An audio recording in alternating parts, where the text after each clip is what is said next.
To me, content isn't no longer about something that brands produce. It's something that communities create and how brands orchestrate that. And at e.l.f, we talk a lot about what we call e.l.f speed. And that's not about moving fast for the sake of it. It's about being agile, collaborative, and empowered to make decisions. I don't think that the term followers isn't really a KPI that matters as much anymore. It's really the reach of the individual piece of content. I don't believe in optimizing channels. We optimize for customer journeys, and that is why my title is Connected Commerce. We have a philosophy at e.l.f of one team, one dream. Where is demand generation coming from? Which channels is the consumer going to be inspired? And then where are they going to purchase? And that changes weekly, monthly. These platforms are evolving, as is the consumer's confidence and the consumer's behavior and the consumer's trust. So I would say, don't be rushing for the title. Try to get there at the pace that is going to make you the best when you get there. Because if you go too fast, we live in a world of anxiety and panic attacks, and then mental health can hit.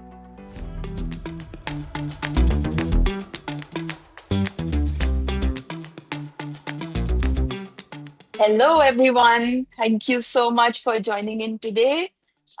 This is our 16th edition of Ask Me Anything. We have a super, super, super amazing guest with us, and we'll begin shortly. We'll let this quorum to become even bigger, but have been super excited. Just for context, this has been one of our largest registrations of Ask Me Anything in our history of running this session in last 1.5 years. And I believe this is all because of the amazing guests that we have with us today, Kelly.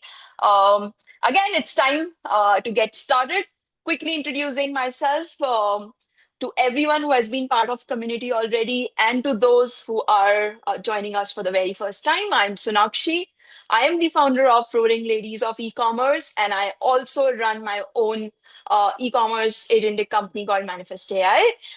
Today we have a super amazing guest, Kelly Shah-McDonnell, and quickly introducing herself, she's the VP of Global Connected Commerce at e.l.f. Beauty. With 20 years of experience leading global businesses across consumer sectors, she has operated as both a general manager and a digital transformation leader, running P&Ls, shaping brand strategy, and translating creativity into sustainable growth.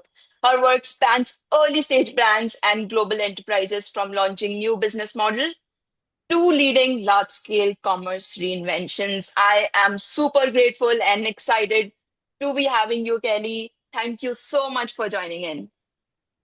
Thank you. And that sounds very exciting that this is so popular. And it's no doubt for the attraction and pull of our amazing brand, e.l.f.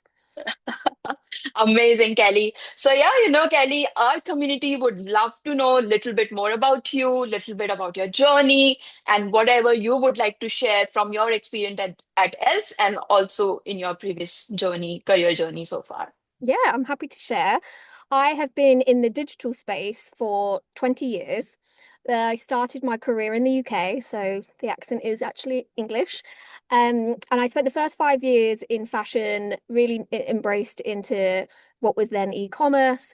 And then I moved to the US 16 years ago, which is when I started my career in beauty. And I have, for the last 16 years, worked for enterprise prestige brands like Estee Lauder companies, Bobbi Brown, La Mer, to private equity-backed mid-sized brands like Elemis and Chantecaille, and even to startup brands where I was the GM for Grown Alchemist, which was really about expanding into the US and building it from scratch, to now recently e.l.f., which is my first foray into mass and obviously the most digitally disruptive brand that we all know and love. So it is an honor to be able to be part of this rocket ship. Amazing. Thank you so much, Kelly. It feels like when you touch a brand, it becomes into gold.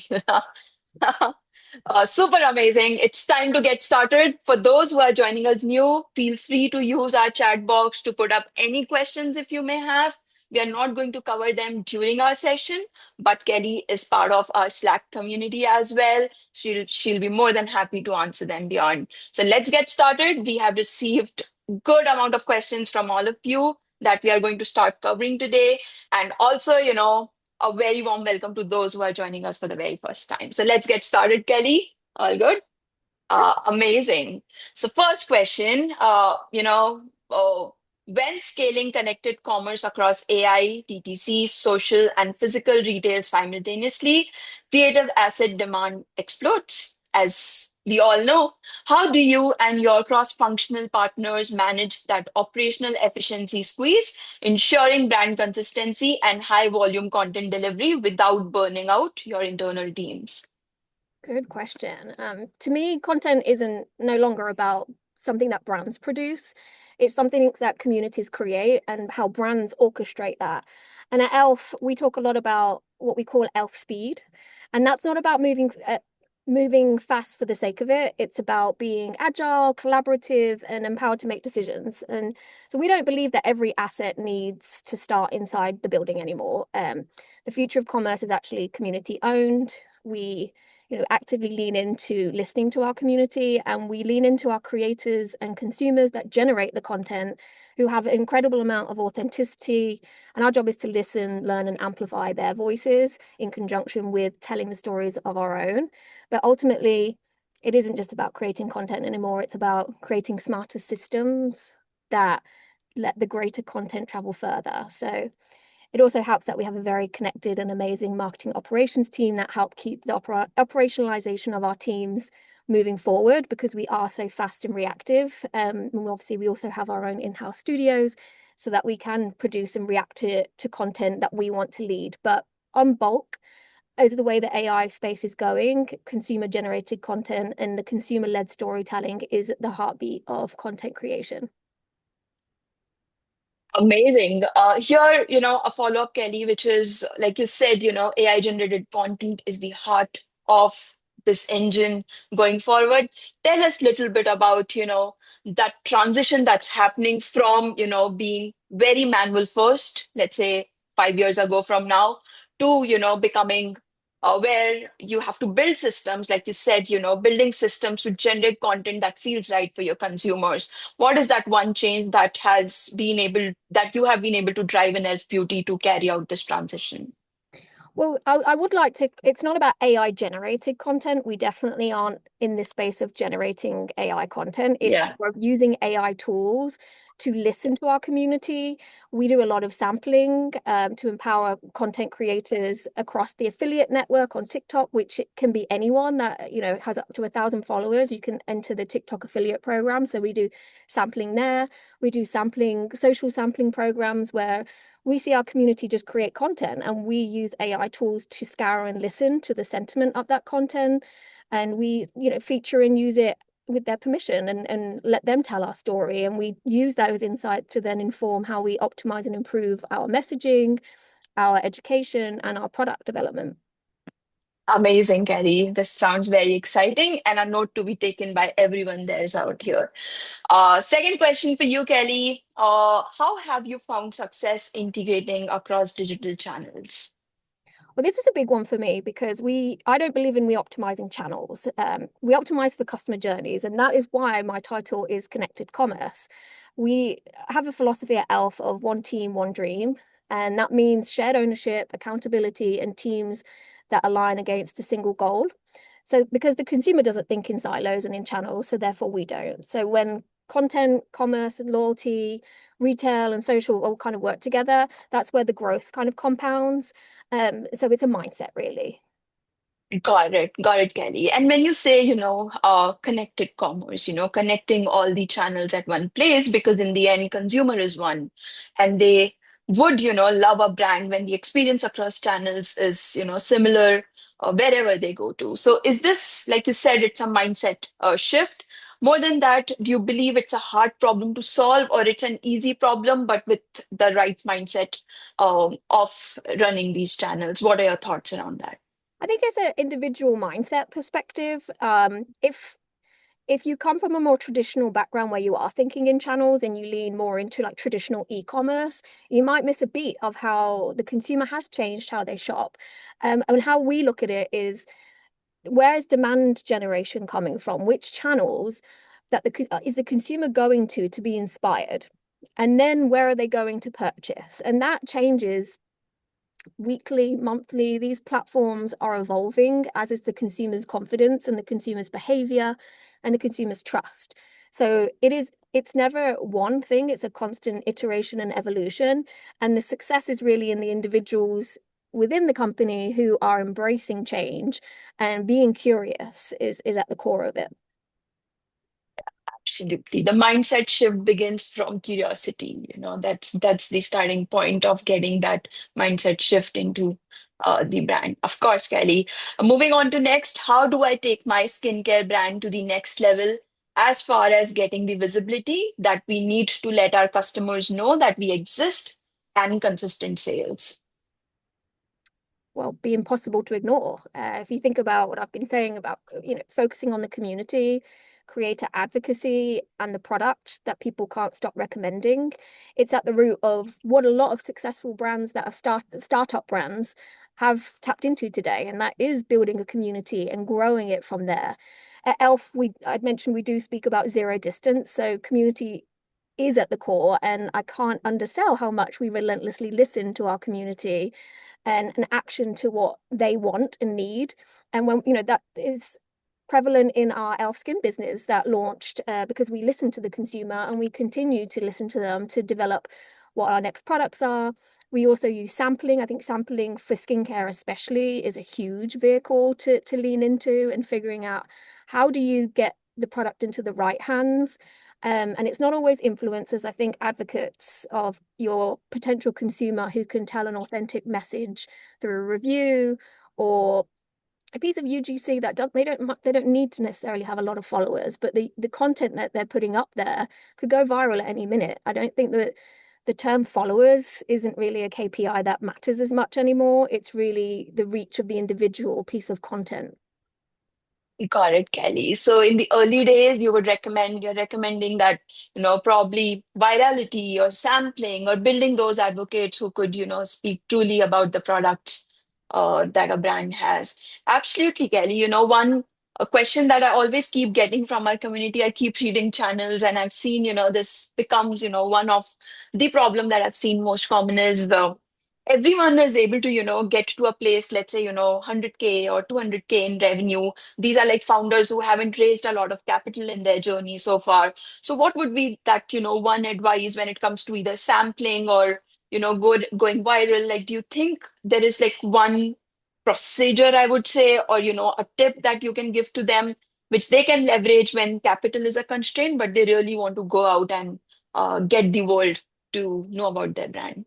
Yeah, it's been a problem I've seen consistently in startups that I've worked in, where the investment they do get, it's very quick to lean into the traditional paid approaches, whereas you can't underestimate the grassroots approaches of, like, affordable events and building that community in a grassroots approach where it doesn't necessarily need to be about spending investments. It's building from a core base of community and expanding from there.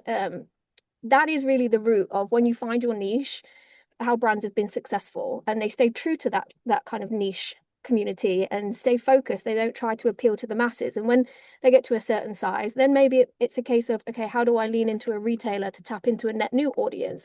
The other thing is finding like-minded brands to collaborate with, so you can tap into other like-minded networks in uh, a space that correlates. And so they're more affordable tactics to just cross-pollinate awareness and tap into and expand the target audience that you have. But you need to know who your audience is and go from there. Got it. Super interesting. Thanks for sharing that intel.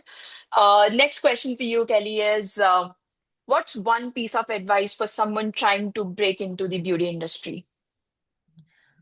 I love that question. I would say stay endlessly curious and build your network, because beauty is changing faster than ever.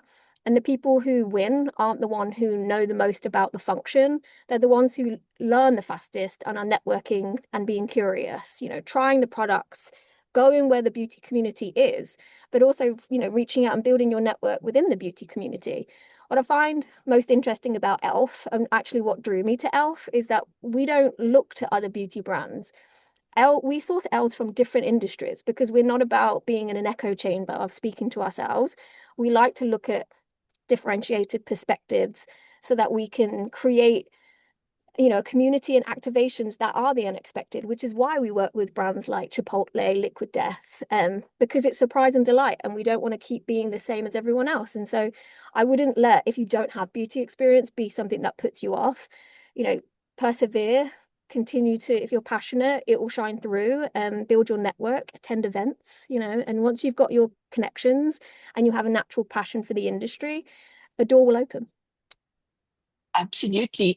And Kelly, when you said, get into beauty communities, are there, such beauty communities that you would like to recommend or advise, or any, tips on how do they look out for these beauty communities? That would be very helpful for our community. Yeah, I mean, following like industry press, like Okay. Glossy, CEW, communities like those. I think if you're following those communities, you're staying up to date with like what's going on in the industry. Those communities have their own membership networks that you can tap into. Some of them do events, but I'm sure there are other free digital networks. LinkedIn, I can't undersell that more. There's so many LinkedIn communities to kind of tap into, and finding the conversation happening on LinkedIn. Like, these key opinion leaders are active on LinkedIn, and if you're active in their comment section with real integrity and authenticity, to want to listen to what the leader is saying, you'll go better noticed. And also start posting yourself so you can get your key opinion leadership noticed. If you're interested in beauty, like, there's nothing harm in building your profile on LinkedIn. Amazing. I think our community today has got a long list of to-dos to go do and, execute this. But this was lovely, Kelly. I never thought, beauty community also has a starter through LinkedIn. It's not so obvious, but what you said really makes a lot of sense, Kelly. And I would add to that, e.l.f. has got an especially tapped in community. We see so many people coming up with fantastic ideas for e.l.f. that, are just curious and hungry to be seen and noticed. And I think when I say we have zero distance from our C-suite to our community, they are watching, reading relentlessly. And it is really heartwarming to see a company that does it differently. That's amazing, Kelly. And usually, how is Reddit as a community for things like beauty and skincare? Like, do people take, those quorum seriously when it comes to making a purchase decision?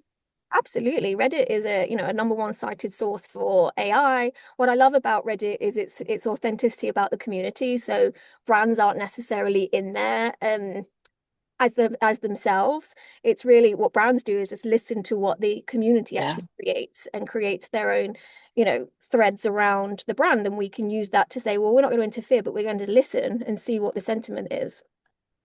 Absolutely, Kelly. Moving on to our next question, how to make the transition from e-commerce operator to a P&L owner? I think this is also a mindset area where to make that transition, it needs to come from starting to make decisions like an owner before you have the title. So I love it when people who aren't involved in commerce start asking questions in my team. So, what is the cost? What is the value? What's the trade-off? At e.l.f., we say, know your elfing numbers, right? And it is a challenge for everybody to kind of show up and know where we're at as a business, even if you're not in charge of the actual revenue side of things. So, understanding the commercial impact of every decision, regardless of function, is a mindset that you don't need to work at e.l.f. to start doing that. Curiosity kind of shines through. So, for example, if you're managing content on a traditional e-commerce website, don't feel constrained or on I can only publish the page. Ask and be curious to start, wanting to see sales reports or data to inform of like, how is this content performing and what's the really meaningful impact. Just that starting point of curiosity will start to unravel like, what, bit by bit, how do I get there to kind of show that I've got this interest. And that's from the ground level. It's really start to, how do you train the mind, start thinking like a GM. And the other thing is, don't be tied to a channel. Like, a GM does look across the business. So we don't, operate in channels again, in silos. It's about the community is going to shop. They might learn about a product on your website and go to buy it on Amazon, and that's okay. I would be curious about, how is Amazon doing? And the rising tide floats all ships is a kind of mantra that I've always sat with. And so I don't, if I, even if I'm running a single channel, it doesn't bother me if the customer's going to go there, because ultimately, if you're thinking about the business as a whole, you all win. And then as you rise, in your career, that's the success of a GM, because they're thinking about the total business. And in tandem with that, thinking about where is it most profitable for the business? Where is the time, energy, effort, and resources going to be used most efficiently? And thinking about those areas will start to build the muscle and the behavior of thinking like a P&L owner. Absolutely, Kelly. And can you give an instance from your own trajectory or own personal experience when you went through this mindset shift, and how did that occur? Was it through like some book reading or through, your general practices as an operator daily? How did that transition occur? That would help our community a lot. Yeah, I can give a good example actually. Back in 2011 at Bobbi Brown Cosmetics, when Facebook used to be a cost per follow, right? And so it was, how do we grow our followers? And I remember we were growing these followers en masse, and it was a fantastic thing to see. But I couldn't help in the back of my mind think, what if Facebook shut down tomorrow? All this investment would be lost. And it was a light bulb for me to kind of say to our e-commerce team, hey, how do we get these customers off Facebook and into our email database where we can actually track them and build profiles? And that's where I kind of come up with, okay, well, why don't we do sweepstakes? And sweepstakes will allow us a chance to get Uh-huh. their data and offer them a value. But I also knew that, sweepstakes is like, what, 1,000 chances to 1. So I did a program of seeding 10,000 mascaras. So there was 10,000 chances to win.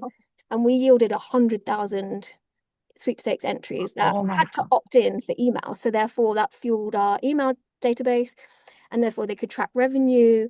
And it really helped to bridge this connection for our ecom team at the time to think, wow, social media's got a powerful lever here that I can tap into.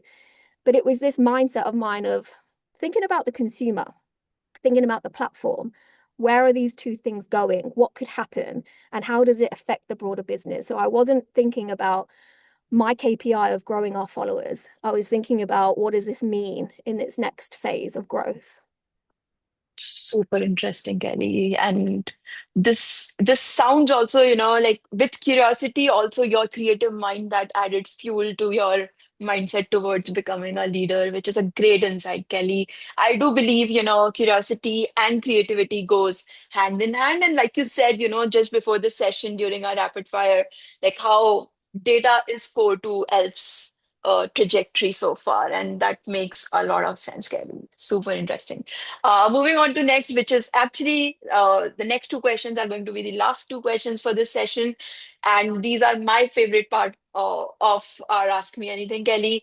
So, going out with my first question, which is one piece of advice that you would like to give to all those founders, who are wanting to begin their career or journey in the e-commerce ecosystem. They want to start their own company, or want to do something on their own. It could be a consultant, it could be anything, but want to stay with a founder mindset. So that's one. And the second question would be one piece of advice that you would like to give to someone who wants to take a trajectory of taking up this corporate ladder, starting as an operator to becoming a VP. What are like two piece of advices you would like to give to these two kind of people? Okay, well, you might have to remind me of the second one while I address the first one. Yeah. I'd say for being a founder and starting a business today's world, I've mentioned it a lot in today's session about community first, and it's about building around where is your community and how do I tap into them first, understanding demographics of platforms. Um, I would say the biggest advice is to think about, be curious about platforms. Don't necessarily look at how do I mimic a brand that's already done it. I've been at brands that constantly mirror and copy and watch what other brands are doing. And I don't think that's any recipe for success. It's finding your own path forward and leaning heavily into it. Um, so I'd say that would be the biggest piece of advice. When it comes to digital commerce specifically, e-commerce is a channel. It is not the only channel. So I wouldn't think about, oh, Amazon's not for prestige and luxury. Those Mm. old mindsets have changed. So I would be, again, curious about what do these channels like Amazon and TikTok Shop, how do I lean into it and see what happens, and try to do it cost effectively. That's also an important point. E-commerce is a channel, it's not everything to your company. Absolutely, Kelly. And my second question was one piece of advice for people who want to become VPs, who want to become like you, Kelly, down the line. So what would be that? Slow and steady wins the race. I think I see a lot of people jumping and fighting for titles, and some people can be there earlier than they're ready for because, the higher you go, leadership, I can't undersell the importance of quality leadership. Being able to just do the job is one aspect. Like, and we talked earlier about IQ versus EQ. EQ is a big facet of that. And if you are very good at IQ and know your job, that is part one, like as in knowing the job. But being able to get people to follow you and drive influence of the EQ is a big part of that. And experience is only going to get you there. So I would say don't be rushing for the title. Try to get there at the pace that is going to make you the best when you get there. Because if you go too fast, we live in a world of anxiety and panic attacks, and then health and mental health can hit very fast. And so I would say don't be rushing for titles. Absolutely. Absolutely agree to this. Thank you so much, Kelly, for spending time today with us. We have few questions on chat. We'll send it over on Slack. Thank you so much for everyone to be joining us today. On the chat box, you'll also see our community link, Slack link. Go ahead, join that if you're not already part of it. Otherwise, we'll also share this session's recording in our Slack channel and over on YouTube. Thank you so much, everyone. Thank you, Kelly, for joining me. Thank you.